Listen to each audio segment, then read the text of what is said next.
open your eyes. Happy birthday to you. Hello hi అండి, అందరికీ నమస్తే. Welcome back to my channel Navaneetha Telugu blogs. ముందుగా మా బావని విష్ చేసిన ప్రతి ఒక్కరికి పేరు పేరున థ్యాంక్ యూ సో మచ్. ఇలాగే మీ అందరి బ్లెస్సింగ్స్ మా బావ పైన మా కుటుంబం పైన ఉండాలని మనస్ఫూర్తిగా కోరుకుంటున్నాను. ఇంకా ఈ రోజంతా మా ఇంట్లో పనులు, అలాగే మా బావ బర్త్డే సెలబ్రేషన్స్ ఎలా జరిగాయి, ఎలా ఉన్నాయి అనేది ఈ వీడియోలో చెప్తాను, చూసేయండి. ఈసారి బర్త్డేని నేను చాలా డిసప్పాయింట్ అయ్యాను, ఎందుకంటే అమావాస్య ఉంది. సో దానివల్ల చాలా ఇబ్బందిగా అనిపించింది. కానీ మా బావకు బర్త్డే సెలబ్రేట్ చేయాలి అని అనుకోవడం ఆయనకు అస్సలు నచ్చదు. ఈవెన్ నేను చేస్తా అన్నా కూడా ఇష్టం ఉండదు. కానీ నేను అమౌంట్ను దాపెట్టుకొని నా పాకెట్ మనీతో అయితే మా బావకి సింపుల్గా అయినా సరే, కొత్త బట్టలు, కేక్ కటింగ్తో, ఏదైనా ఇంట్లో స్పెషల్ ఫుడ్ ఐటెంతో అయినా సరే సింపుల్గా ప్రతిసారి చేస్తానన్నమాట. అంతే కదా, ఇప్పుడు పేరెంట్స్ ఉంటే కంపల్సరీగా మా బావకి గుర్తుంచుకొని మరి చేసేవాళ్ళు చెయ్యని వాళ్ళు తెలియదు, కానీ అట్లీస్ట్ ఆ రోజు టెంపుల్ తీసుకెళ్ళి అయినా సరే బ్లెస్ చేసేవాళ్ళు, హ్యాపీగా ఉండాలి మా కొడుకు అని. ఇప్పుడు ఆయనకు పేరెంట్స్ లేరు కాబట్టి అన్నీ నేను మా కన్నగాడే. సో అందుకని చెప్పేసి ప్రతి బర్త్డేని ఇలా సింపుల్గా అయితే సెలబ్రేట్ చేస్తాము. ఈసారి మా బర్త్డే సెలబ్రేషన్స్ మా బావయ్య ఎలా జరిగాయి ఇంట్లో అంటే, ఒక 1 మంత్ బ్యాకే కొత్త బట్టలు తీసుకున్నాము. అండ్ అలాగే అవి కరెక్ట్గా వస్తాయా లేదా అని ముందు రోజే చెక్ చేయించానన్నమాట. ఎందుకంటే అమావాస్య రోజు బర్త్డే కాబట్టి కొత్త బట్టలు డైరెక్ట్గా అప్పుడే వేసుకోవడం ఎందుకు అని చెప్పేసి ముందు రోజు అలా చెక్ చేస్తే ఎగ్జాక్ట్గా ఆయనకు పర్ఫెక్ట్గానే వచ్చాయి. ఇంట్లో పనులన్నీ ఫినిష్ చేసుకునే లోపు ఇంకా మా బావ కూడా స్నానం చేసుకొని అయితే రెడీ అయిపోయాడు. ఇంకా పూజ కూడా ఈరోజు మా బావ చేతనే చేయించాను. నేను తులసి కోట దగ్గర దీపం పెట్టి దండం పెట్టుకున్నాను అంతే. ఈ ప్రెగ్నెన్సీ టైంలో కాబట్టి మా బావ ఇంట్లో పనులన్నీ హెల్ప్ చేస్తుండు కాబట్టి ఇంకా కొంచెం ఫాస్ట్గా పనులన్నీ ఫినిష్ అయిపోతున్నాయి. ఎస్టర్డేనే చెప్పాను కదా, స్వీట్ బాక్స్ కూడా నేను ఆన్లైన్లోనే ఆర్డర్ పెట్టానన్నమాట బిగ్ బాస్కెట్లో. ఇంకా అప్పటికప్పుడు అయితే ఫస్ట్ మార్నింగ్ టైం నోరు తీపి చేద్దాము అని చెప్పేసి ఇంకా దూద్ పేడ అయితే ఆర్డర్ పెట్టేసి మా బావకు ఫస్ట్ అయితే తినిపించేసాను ఆయన స్నానం చేసి వచ్చాక. మా బావ ఎంత హ్యాపీగా, ఎంత జాలీగా, టెన్షన్స్ లేకుండా ఆయన ఉంటాడో మేమంతా హ్యాపీగా ఉంటామన్నమాట. ఎందుకనంటే మా బావ సంతోషంగా ఉంటేనే మేము ఉండగలుగుతాము. మా బావకి కొంచెం హెల్త్ అప్సెట్ అయ్యి కొంచెం డిసప్పాయింట్గా ఉన్నా కూడా మా ఇల్లు అనేది అసలు ఇల్లులాగానే అనిపించదు. ఎందుకంటే మెయిన్ పిల్లర్ ఇంట్లో అని అంటారు కదా, అలా మా బావ అన్నమాట. సో అందుకని ఎప్పుడు కూడా మా బావ హ్యాపీగా ఉండాలి అని చెప్పేసి నా మనస్ఫూర్తిగా మా బావకైతే ఇంకా బ్లెస్ చేసేసి స్వీట్ తినిపించేసాను. యాక్చువల్గా మా బావ కొంచెం డైటింగ్లో ఉన్నాడు, అందుకని చెప్పేసి ఎక్కువ స్వీట్ తినట్లేడు. కానీ మా బావకు స్వీట్స్ అంటే చాలా ఇష్టము, కానీ డైటింగ్ వల్ల అయితే స్వీట్స్ అయితే బాగానే తినకుండా ఆగుతున్నాడు. చెప్పాను కదా, మా బావకి సెలబ్రేషన్స్ అంటే కెమెరా ఫేసింగ్ ముందు ఇవంటే అసలు ఇష్టం ఉండదు. ఎందుకులే నాకు ఇవన్నీ, నేను చిన్న పిల్లాడినా అని అంటాడు. కానీ అది నా ఆనందం, నా కొడుకు ఆనందం అంతే. మా బావకు సెలబ్రేట్ చేయాలి, మేము ఉన్నాము, నీకు ఎవరు లేరు అని అనుకోకు, నీకు అమ్మ నాన్న లేకున్నా నేను కన్నగాడు ఉన్నాము అని చెప్పడానికే ఈ సెలబ్రేషన్స్ అన్నమాట. చెప్తేనే అది ప్రేమనా, చేస్తేనే అది ప్రేమనా అనేది మా బావ పాయింట్ ఆఫ్ వ్యూ. మా పాయింట్ ఆఫ్ ఏంది అని అంటే, ఎవరు లేరు అన్న ఊహ కూడా నీకు రావద్దు అనేది అది మా ఇద్దరి ఆలోచన. ఆయన పైన మాకెంత ప్రేమ ఉంది అనేది చూపిస్తున్నాము అంతే. ఇంకా మార్నింగ్ టైం కాబట్టి పెసరపప్పు అయితే వేశాను. ఇంకా మార్నింగ్ కూడా నేను బ్రేక్ఫాస్ట్ అయితే ఏం చేయలేదన్నమాట. టమాటా పచ్చడి నైట్ది ఉంటే కొంచెం చపాతీలు చేసేసాను.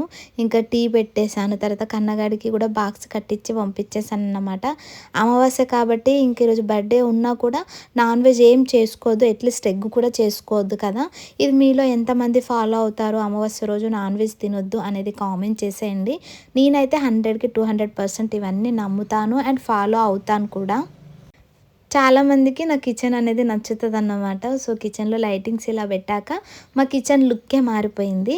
ఏది ఏమైనా హౌస్ వైఫ్స్ అన్నప్పుడు ఎక్కువ మనం టైం స్పెండ్ చేసేది కిచెన్లోనే కాబట్టి కిచెన్ ఎంత లైటింగ్స్తోని అలంకరించి ఎంత నీట్గా అనిపిస్తే అంత హ్యాపీగా అనిపిస్తుంది కదా మనసంతా. మా బావ బ్రేక్ఫాస్ట్ చేసేసాక ఇంకా టీ తాగేసాక అయితే బయటకు వెళ్తున్నాడు. మా బావ ఎవ్రీ ఇయర్ కూడా చిరంజీవి బ్లడ్ బ్యాంకుకి వెళ్ళేసి బ్లడ్ అయితే ఇస్తాడన్నమాట ఆయన బర్త్డే రోజు. ఆయన చేసే మంచి పని అదే. రోజు మా ఆయన బర్త్డే కానీ పాపం బాధ అనిపిస్తుంది. కొంతమంది ఏమో గ్రహణం ఉంది అంటున్నారు. అమావాస్య అయితే పక్కా కదండి. అమావాస్య రోజు అమావాస్య రోజు కొత్త బట్టలు వేసుకోవద్దంటారు, అదొక టెన్షన్. Non veg తినొద్దంటారు. అందుకని ఈరోజు నాన్ వెజ్ కూడా ఏం వండలేదన్నమాట. పాపం బాధ అంటే ఫస్ట్ టైం ఆయన బర్త్డే ఎప్పుడు ఇలానే, లాస్ట్ ఇయర్ కూడా ఇట్లనే అంతా డిసప్పాయింట్ అయ్యామంటే లాస్ట్ ఇయర్ నా హెల్త్ వల్లనే డిసప్పాయింట్ అయ్యాడు. ఈ ఇయర్ ఏమో ఇలా అన్నమాట. ఏంటో అంటే కేక్ కటింగ్ చేయకుండా ఉండము, కేక్ కటింగ్ అయితే చేస్తాము, కానీ కొంచెం ఏదైనా మంచిగా ఇలా చేసుకోవాలి అలా చేయించుకోవాలని ఊహించుకున్నా అనుకోండి, అదేంటో నా దరిద్రము అట్టర్ ఫ్లాప్ అయిపోతుంది అన్నమాట. ఎప్పుడు ర్యాండమ్గా చేద్దాంలే అని అనుకుంటా కదా, అప్పుడు ఖచ్చితంగా హిట్ అవుతుంది అన్నమాట. చాలామంది లైఫ్లో ఇలా జరుగుంటుంది, నాకైతే ఇట్లా చాలాసార్లు జరుగుతుంది. అస్సలు నేను ఎక్స్పెక్టేషన్స్ పెట్టుకోవద్దు. అనుకున్నాము ఈ ప్రెగ్నెన్సీలో ఇది బర్త్డే వస్తుంది మా ఆయనది కాబట్టి కొంచెం మెమరబుల్గా చేసుకోవాలి అని అనుకున్నాము. చూడాలి. దీనికి తోడు వర్షము, మా కన్నగడికి 2 days నుండి ఫుల్ కఫ్ స్టార్ట్ అయింది. అంటే లిటిల్ బిట్ కోల్డ్, క్లైమేట్ మారింది కదా, వర్షం కూడా 2 days నుండి అంటే ఎక్కువ పడట్లేదు వర్షం, అలానే తగ్గిపోవట్లేదు. తుంపర చినుకు పడుతూనే ఉందన్నమాట. దానివల్ల ఎటు వెళ్ళకుండా ఇబ్బంది చిరాగ్గా అనిపిస్తుంది. చూద్దాం సెలబ్రేషన్స్ ఎలా అవుతుందో. నాన్ వెజ్ ఏం తినద్దు కాబట్టి ఏదైనా వెజ్ బిర్యానీ అయినా ఇంట్లో వెజ్ పలావ్ అయినా చేసుకోవాలి, లేదా బయట నుండి వెజ్ బిర్యానీ అయినా తెచ్చుకోవాలనుకున్నా. తినక కూడా నేను చాలా రోజులు అవుతుంది, తినాలనిపిస్తుంది. చూద్దాం చిన్న కేక్ కటింగ్తో ఎలా సెలబ్రేషన్స్ జరుగుతాయి ఏంటి అని. మీరైతే వీడియోని ఎక్కడ స్కిప్ చేయకుండా చూడండి. అండ్ అలాగే ఫస్ట్ టైం మన ఛానల్ని చూస్తున్న వాళ్ళైతే ప్లీజ్ సబ్స్క్రైబ్ చేయండి, అయితేనే మీకు నోటిఫికేషన్స్ అనేవి వస్తూ ఉంటాయి. ఓకేనా. కాకపోతే మా బావకి వీడియోస్ అలా షూట్ చేసుకోవడం ఇష్టం ఉండదు కాబట్టి వీడియోస్ తీయలేడు. కానీ మా బావ చేసే ఎవ్రీ ఇయర్ మంచి పని, ఆయన బర్త్డే రోజు కంపల్సరీగా బ్లడ్ అనేది ఇచ్చేసి వస్తాడన్నమాట చిరంజీవి బ్లడ్ బ్యాంక్లో. అది 2017 నుండి అయితే స్టార్ట్ చేశాడు, ఆ ఇయర్ నుండి. ఇంకా ఈరోజు తమ్ముడు ఏమన్నాడంటే వెజ్ బిర్యానీ అంటే తమ్ముడిని కూడా ఇంటికి పిలిచాను, ఈరోజు మా బావ బర్త్డే అని చిన్నగా కేక్ కటింగ్ చేసుకుందామని చెప్పాను కదా. మా బావకు అసలు తెలీదు, ఇష్టం లేదు. ఇంకా కన్నగాడు కూడా తింటా అంటున్నాడని చెప్పేసి వెజ్ బిర్యానీ అయితే బయట నుండి తీసుకురమ్మన్నాను. ఇంకా వెజ్ బిర్యానీ, చిన్నగా కేక్ అయితే ఇంకా కూల్ కేక్ ఒక 1/2 kg తీసుకొని రా అని చెప్పేసి అన్నాను అన్నమాట. మన వరకు సెలబ్రేట్ చేసుకుందాము, అన్నయ్యకి ఎలాగ ఇష్టం లేదు కదా అని చెప్పాను. ఇంకా వాడు తీసుకొని రావడానికి వెళ్ళాడు. ఫస్ట్ బిర్యానీ తీసుకొచ్చి ఇచ్చాడన్నమాట. ఎందుకంటే మా కన్నగాడు ఇప్పటికే ఆల్మోస్ట్ టైం 8 అలా అయింది నైట్. వాడు అప్పటికే ఆకలి అంటున్నాడు, మళ్ళీ ఆకలికి ఆగడేమో, కేక్ కటింగ్ వరకు కూడా ఉండడేమో అని చెప్పేసి ఫస్ట్ బిర్యానీ తీసుకొచ్చి ఇచ్చేసి వెళ్ళు కేక్కి అని చెప్పాను. అందుకని మా తమ్ముడు ఫస్ట్ తీసుకొచ్చి అయితే ఇచ్చేసి వెళ్ళాడు. ఏ మాట కామాట మా తమ్ముడు ముందే చెప్పాడనమాట, స్పైసీగా అస్సలు ఉండొద్దు అని చెప్పేసి. దానివల్ల నేను తిన్నాను. ఈ ప్రెగ్నెన్సీలో నేను బిర్యానీని చాలా మిస్ అవుతున్నా. ఒకప్పుడు నాకు బిర్యానీ లవర్ని, ఎంత తినేదాన్నో, కానీ ప్రెగ్నెన్సీలో అస్సలు తినొద్దు కదా స్పైసీ ఫుడ్. అది కాక నాకు స్పైసీ క్రేవింగ్సే లేవు, నాకు ఎక్కువ స్వీట్ క్రేవింగ్సే ఉన్నాయన్నమాట. అందుకని చెప్పేసి స్పైసీగా కాకుండా కొంచెం లైట్గా మసాలాలతోనైతే ప్రిపేర్ చేయించాడు. తర్వాత ఇంకా తమ్ముడు అక్కడ స్టూడియో అంతా క్లోజ్ చేసేసి కేక్ తీసుకొని అయితే మింటూ తమ్ముడు వచ్చేసారు.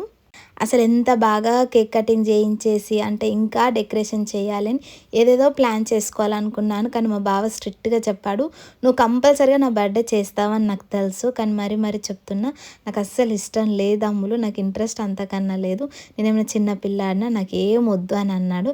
కానీ భార్యగా, ఆయనను ప్రేమించే వైఫ్గా నా మనసు అనేది ఒప్పుకోదు కదా. అలా కాదు, నేను సింపుల్గా అయినా చేసుకుంటా, నాకు నువ్వేం చేయకు, నవ్వుతూ కేక్ కటింగ్ చెయ్యి చాలు అని అన్నాను. ఇంకా దానికైనా ఓకే సిగ్నల్ ఇచ్చాకే అప్పటికప్పుడు కేకుతో పాటుగా ఇంకా ఇది హ్యాపీ బర్త్డే ట్యాగ్ ఒకటి తీసుకొని రమ్మన్నాను తమ్ముడికి. ఇంకా ఎలాంటి డెకరేషన్ ఐటమ్స్ అయితే లేవన్నమాట, జస్ట్ ఆ ట్యాగ్ ఒకటి తీసుకొని రమ్మన్నాను అంతే. బర్త్డే సెలబ్రేషన్స్ అన్నప్పుడు ఏది ఉన్నా లేకున్నా జస్ట్ కేక్ కట్ చేసేసి ఇలాంటి ట్యాగ్ ఒకటి బ్యాక్గ్రౌండ్లో పెడితే ఆ లుక్ అనేది మారిపోతుంది కదా. అది కాక నేను విండోకి ఇట్లా బెడ్రూమ్ మేకోర్లో విండోకి ఇలా సెట్ చేశాను కదా, దానికే ట్యాగ్ సెట్ చేస్తే బాగుంటుంది అని అనిపించింది. అది కాక మా బావకి ఎలాగో ఇష్టం లేదు కదా, ఒకసారి ఇలా ట్రై చేద్దాము, బాగుంటే ఓకే, ఆయనకి ఇష్టం లేదు, అట్లీస్ట్ ఆయన హ్యాపీగా బర్త్డే కేక్ కటింగ్ చేస్తే చాలు అని అనుకున్నట్టుగానే మా బావకి అసలు నచ్చదు అనుకున్నా. కానీ చూడ్డానికి రూమ్ అంతా ఇంకా నీట్గా లైటింగ్స్తో చాలా బాగా అనిపిస్తుంది అని కాంప్లిమెంట్ ఇచ్చాడు. అది చాలు అనిపించింది. బర్త్డే గిఫ్ట్స్ అంటే మనం ఏదేదో ఎక్స్పెక్టేషన్స్ పెట్టుకుంటాము జనరల్గా. అందరి మైండ్ సెట్ అలా ఉండదు కదా. మా బావ రెండో రకం అన్నమాట. అంటే అసలు నాకు బర్త్డే వద్దు, నాకు ఎలాంటి గిఫ్ట్స్ వద్దు. మీకు తెలుసో తెలీదో మా బావ స్టేటస్ కూడా అసలు ఈరోజు నా బర్త్డే అని స్టేటస్ కూడా పెట్టుకోడన్నమాట. కానీ నా బర్త్డే అయినా మా కన్నగాడి బర్త్డేస్ని అయినా సరే, మా బర్త్డేస్ని చిన్నపిల్లల బర్త్డేస్ ఎలా సెలబ్రేట్ చేస్తాడో అలా చేస్తాడు. కానీ మా బావ చేసుకోడు. ఈవెన్ స్టేటస్ కూడా పెట్టుకోడు. ఈవెన్ మా బావ స్టేటస్ కూడా నేను తర్వాత మా మరిది ఉంటాడు, మా మరిది పెడతాము. తర్వాత ఎవ్వరు కూడా పెట్టరు. అసలు మా బావ చెప్పడు ఫస్ట్ ఆఫ్ ఆల్. ఇప్పుడు మన బర్త్డే అని తెలిస్తేనే కదా అవతల వాళ్ళు పెట్టుకోగలుగుతారు. కానీ వాళ్ళ తమ్ముడికి మాకు తెలుసు, మేము సెలబ్రేట్ చేయాలి అనుకుంటాం కాబట్టి మేము కంపల్సరీగా అయితే ఇంకా స్టేటస్ పెడతామన్నమాట. పెట్టడం వల్లనే మా వాళ్ళకి అందరికీ తెలిసి విష్ చేస్తారు. అంతేగాని మా బావ వాళ్ళు విష్ చేసిన వాళ్ళకు కూడా థ్యాంక్ యూ అని మెసేజ్ పెడతాడు అంతే తప్ప, అది కూడా మా బావ ఫోన్లోకి కూడా రావ స్టేటస్లని. నేను పెట్టడం వల్ల నాకు మెసేజ్ చేస్తారు అంతే అన్నమాట. అంత డిఫరెంట్గా ఉంటుంది మా బావ మైండ్ సెట్. మా బావ ఒకటే చెప్పాడన్నమాట కేక్ కటింగ్ టైంలో. ఏమన్నాడంటే, నెక్స్ట్ టైం మనం అనుకున్నది అనుకున్నట్టు జరిగితే నెక్స్ట్ టైం నా బర్త్డేని నువ్వు ఎంత గ్రాండ్గా చేసినా, ఎలా సెలబ్రేట్ చేసినా కూడా ఫుల్గా కోఆపరేట్ చేస్తాను అని ప్రామిస్ చేశాడు. అనుకున్నట్టుగానే మా బావ కోరిక నెరవేరింది అనుకోండి. నెక్స్ట్ ఇయర్ ధూమ్ ధామ్గా మా బావ బర్త్డేని అయితే సెలబ్రేట్ చేయాలని ఫిక్స్ అయ్యాను. చూడాలి ఆ దేవుడి అనుగ్రహం మా పైన ఎలా ఉందో ఏంటో అని. ఇంకా నెక్స్ట్ డే ఆన్వర్డ్స్ ఎలాగో శ్రావణ శుక్రవారం అంటే శ్రావణ మాసం స్టార్ట్ అవుతుంది కాబట్టి నాన్ వెజ్ నేను ఎవ్రీడే శ్రావణ మాసం మొత్తం తినకుండా ఉండం, కానీ అట్లీస్ట్ శుక్రవారం శనివారం అన్న తినకుండా ఉంటాను కదా. ఫైనల్గా అయితే డెకరేషన్ చూడండి, అసలు ఏం కూడా చేయలేదు. మీకు తెలిసే ఉంటుంది నా పాస్ట్ వీడియోస్ చూస్తే. జస్ట్ అలా ట్యాగ్ ఫిక్స్ చేశాను అంతే, కానీ చూడడానికి చాలా బాగుంది. రైట్.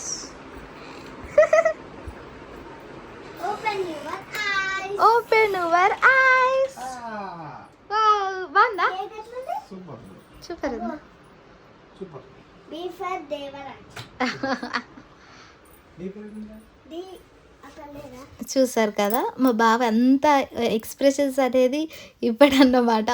వాళ్ళ ఆయనకు అలా రాదు, నటించడం ఇంకా అస్సలే రాదు.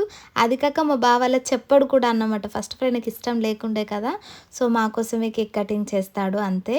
చూద్దాము నెక్స్ట్ ఇయర్ మా బావ కోరిక నెరవేరితే నిజంగానే మా బావ ఖుషి అయ్యేదానికన్నా ఇంకా ఎక్కువ హ్యాపీగా ధూమ్ధామ్గా చేసుకోవాలి. ఇంకా ఇలా అయితే సింపుల్గా అయితే కేక్ కటింగ్ అనేది ఫినిష్ చేసామన్నమాట. మా కన్నగడికి లిటిల్ బిట్ కఫ్ కూడా ఉంది. నేను వద్దని ఇక్కడ మొత్తుకుంటున్నా, కానీ మా బావ అస్సలు వినట్లేడు. నా బర్త్డే రోజు కూడా వానికి తినిపియవా అని అరుస్తున్నాడు. తర్వాత మా తమ్ముడు కూడా ఇంకా కేక్ తినిపించేశాడు. ఇంకా తర్వాత ఇక నైట్ డిన్నరే స్టార్ట్ చేసాము. ఆల్మోస్ట్ 9 o'clockకి తినడం స్టార్ట్ చేసామన్నమాట. అసలు మసాలా లేకుండా వెజ్ బిర్యానీ చాలా చాలా టేస్టీగా ఉంది, స్పైసీగా లేదు. నాకు చెప్పాను కదా అసలు ఈసారి నాకు ఎక్కువ స్వీట్ క్రేవింగ్స్ ఉన్నాయని, దానివల్ల ఎక్కువ స్పైసీగా కూడా తినాలనిపించదు కదా అని అనుకున్నట్టుగానే తమ్ముడు మంచిగానే అరేంజ్ చేసి తీసుకొచ్చాడు. ఎన్ని బిర్యానీలు తిన్నా, ఎలాంటి ఫుడ్ తిన్నా నాకు లాస్ట్లో పెరుగు ఉంటేనే నాకు తిన్న సాటిస్ఫాక్షన్ ఉంటుంది. అసలు పెరుగు లేకపోతే నేను అస్సలే తిననబ్బా. మీకు ఇంకో విషయం తెలుసో తెలీదో, ప్రెగ్నెన్సీలో కర్డ్ తినడం వల్ల చాలా చాలా మంచిదంట బేబీ హెల్త్కి. ఇవి మీలో ఎంతమందికి తెలుసు అనేది కూడా కామెంట్ చేసేయండి. వాళ్ళు తినేసి కొంచెం బౌల్ అక్కడ ఎక్కడ చదరడానికి హెల్ప్ చేశారు. తర్వాత ఇక నేను తిన్న వెంటనే కాసేపు అయితే వాకింగ్ చేస్తున్నాను అనమాట, ఇంట్లోకి బయటకి. ఇంకా అందరు పడుకుంటూ ఆల్మోస్ట్ 9:30 దాటింది మేము తినేసరికి. కొంచెం తిన్నది అరగాలి ప్రెగ్నెన్సీ టైంలో అంటే వాకింగ్ కంపల్సరీ కదా. ఇంట్లోనే ఒక 5 minutes అటు ఇటుగా అయితే వాకింగ్ చేసేసాను.